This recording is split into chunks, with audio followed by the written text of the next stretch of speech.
Sheriff Gavan Infinity is officially some bullshit. I really tried with this series. I really tried to give it a chance. I've been watching the episodes as they come out just to see, okay, just maybe there's some potential that can sprout into some greatness. And man, it showed for a split second. I saw the light. I'm looking up at the light. I'm like, oh my goodness, Toei, have you finally done it? And then the light just, vanished. I'm like, what the fuck? Where's the light? Where's the light? And all I could see was the void. All I could see was darkness. And I realized right then and there, oh fuck. Oh hell no. But anyways, Hideyuki here, the Rebelling Rose, the one chained to oblivion, returning yet again with another great video. Oh boy, I really didn't want to have to make this video, but here we are, man. Gavan Infinity, boy, oh boy. I've been kind of under wraps with this for a while. I've been kind of quiet ever since Gavan came out, but I can't be silent no more. I've got to speak my truth out here, because man, oh man, boy, this show hit a whole new load that I couldn't believe. I'm like, I know Toku isn't all that great nowadays, but man, this is a whole new low, and we just got to talk about it. So anyways, let's get straight into it, right? Let's get the positives out the way first, because believe it or not, there were some good things. Like I said, there was a ray of hope for a split second. And that ray of hope being the suit designs. That's one of the best things that this show has to offer is the suits, specifically Gavan Infinity.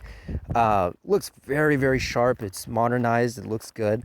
Not that happy that it took from Metal Heroes, because I really don't give a fuck about Metal Heroes, but I'm like, hey, they made it work, so I give you props for that, right?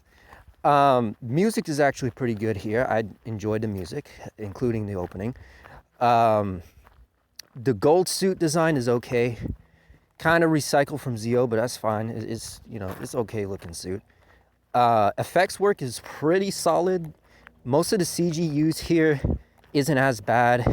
They definitely learned from previous good seasons that had, really good CG in there. So I'm like, okay, they kept the quality on that part. And the mech designs too are pretty solid for the most part. So with that being out of the way, that's the end of the positives. Sadly, everything else this show has to offer, from its story to its characters, is just abysmal, man. Oh my goodness. Whew. Oh man. Yeah, let's get right into it, right? So the story, basically, because this is Project Red, and I know they announced this, we're traveling around different Earth dimensions, we're meeting different Gavans, right, in each of the dimensions, and we're solving a case with the ammo gears. And the ammo gears are these little capsule things, right, that has to do with emotions or what have you. And if you have negative emotions, it turns you into a monster. And if you have positive emotions, you can use its abilities and its energy, for your superpowers, your transformations, and all that good stuff. Not a big fan of that concept. I just find that to be a little too simplistic and kind of corny, like, if we're being honest. And we'll get into why that is later, especially when it comes to the writing for the villains. Whew, real damn bad. But anyways, moving on. Most of the characters are just whatever. Reiji, he's your typical, stand-up hero. He has a tragic past. Of course, his mentor got killed, so, he's trying to be the positive hero and, trying to be a role model for everyone while carrying that burden on his shoulders. I'm like, okay, well, there's nothing really that interesting about that, but okay.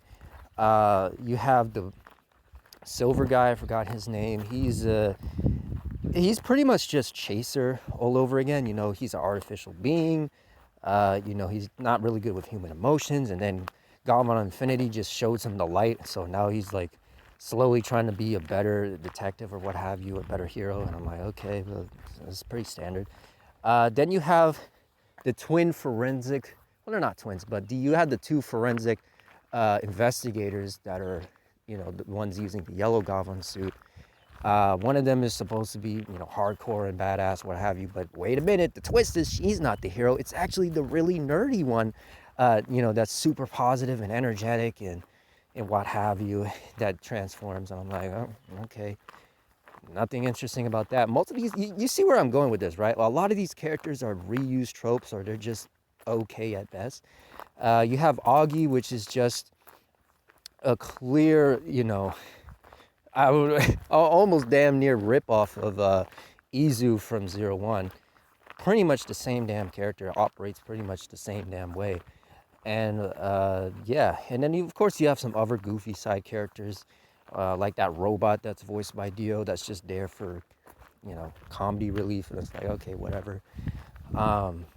So yeah, most of the characters are just really bland, man. There's like really nothing there for you to attach yourself to, other than half of them acting the fool, and half these episodes are acting super energetic and positive, and it's like, oh well, good vibes, man. And I'm like, whatever, man.